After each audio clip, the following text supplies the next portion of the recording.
Alright, good afternoon everybody, it's your boy Akeen and welcome to today's blog. Here to continue with all my top 5 prospects for each position headed towards the 2014 NFL Draft. Today I need to talk about my top 5 tight ends, and I must say I'm not too thrilled about this list. I only think one particular tight end will be picked in the first round of this year's draft, but I still think within my top 5 we have some players who should be able to fight their way to make a 53-man roster. Now I'm going to start at number 5. I'm going to have to go with C.J. Fedorowicz out of Iowa. Now this kid is pretty versatile. He could give you some good blocking ability. He's more of a blocking tight end than a pass catching tight end, but he does come off the line of scrimmage a couple of times and comes off some blocks to get down the field past defenders to become a receiver. Now this past year he had 299 yards receiving this past season. I still think he needs to improve to be more of a reliable pass catching tight end, but he is still one of the better blocking tight ends on my list. At number 4, I'm going to have to go with Troy Nicholas out of Notre Dame. Now, unlike CJ, Troy is a much better receiving tight end. 498 yards receiving this past season and 5 touchdowns. But he doesn't have too much experience at the tight end position. He started his career as a linebacker, as a true freshman, and then converted back into the tight end position. Also, he was overshadowed by last year's Mackey Award winner, Tyler Eifert, and that is the reason why he didn't have too much experience. This was his only breakthrough season at the tight end position.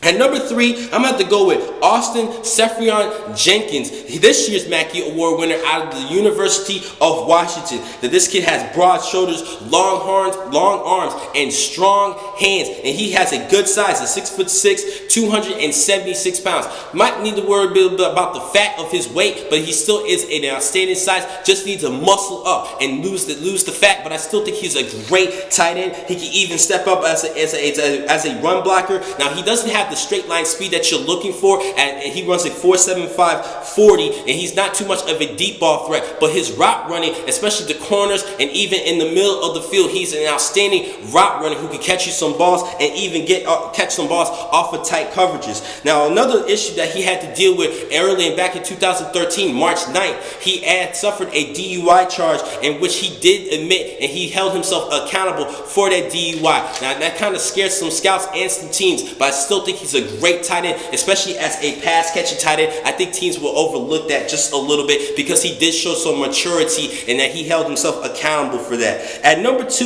I'm going to have to go with Texas Tech's Jace Armero. Now he was, in my opinion, this year's Mackey Award winner, leading all tight ends and 11th in the nation in receiving yards with 1,352 yards receiving and 7 touchdowns. He is definitely a great receiver, especially after the catch. He gave you some great tough yardage after the catch, which is an outstanding tribute to have at the tight end position. Now, his blocking ability, a little bit of a question mark on that one. He kind of shows immaturity, and that shows less of that shows he's less of a team player because of his lack of blocking well. I don't think he's too much he works well as a blocking tight end, but teams is definitely going to be looking at him as a receiving tight end. And because this is such a pass-happy league, a receiving tight end is much more important than a blocking tight end. That's why I have him at number 2. And at number 1, I'm going to have to go with North Carolina's Eric Ebron. Now this kid is very versatile. I think he's the most versatile out of all of my tight ends, and that's why he's at number 1. He could be a good slot receiver, even line up at the line of scrimmage, and even help out in coverage in special teams, which shows that he's a team player, and that's what I love about this kid. He would do whatever it takes to help his team win. Now, he can be physical when he wants to, but he still needs to bulk up a little bit. He's actually one of the slimmer tight ends at 245 pounds, 6'5".